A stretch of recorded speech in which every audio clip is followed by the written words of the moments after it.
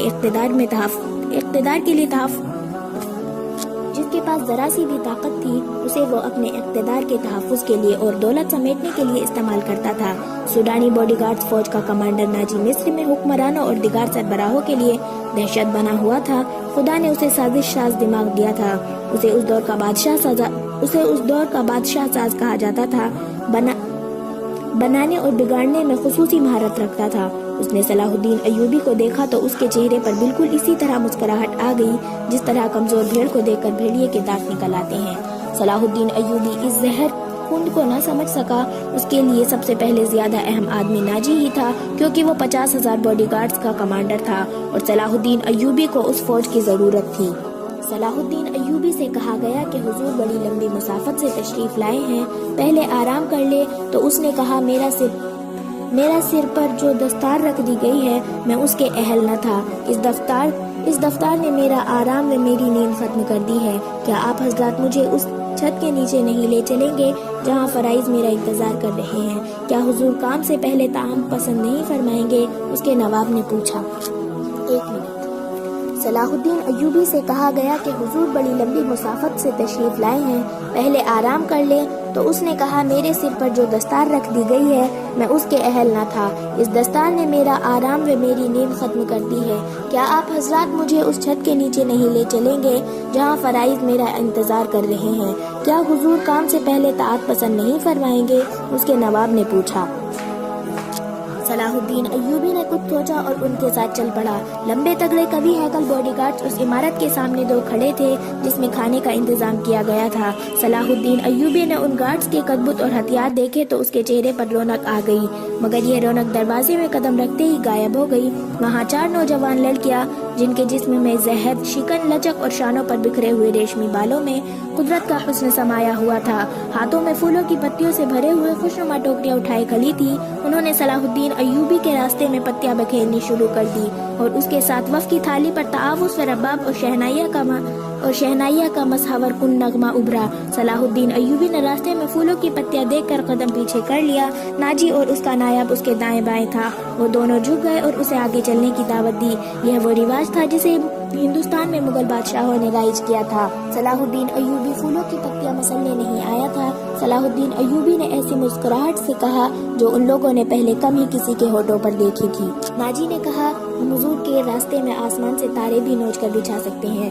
صلاح الدین ایوبی نے کہا اگر میری راہ میں کچھ بچھانا چاہتے ہو تو وہ ایک ہی چیز ہے جو میرے دل کو بھاتی ہے۔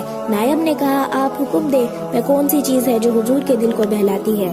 صلیبیوں کی لاشیں۔ صلاح الدین ایوبی نے مسکرا کر کہا، مگر فوراً ہی اس کی مسکراہٹ غائب ہو گئی۔ اس کی آنکھوں سے شعلے نکلنے لگے۔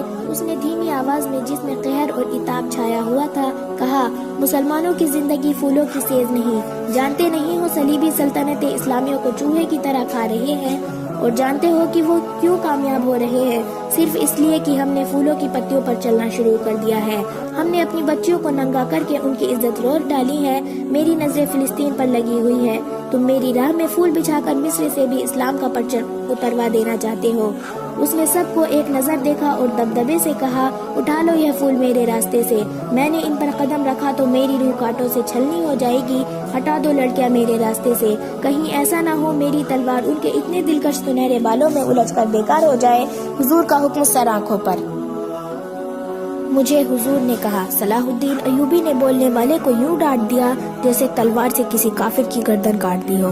اس نے کہا، حضور وہ تھے جن کا تم کلمہ پڑھتے ہو اور جن کا میں غلام ہوں۔ میری جان فدا ہو اس حضور اکرم صلی اللہ علیہ وسلم پر جن کے مقدس پیغام کو میں نے سینے پر کھود رکھا ہے۔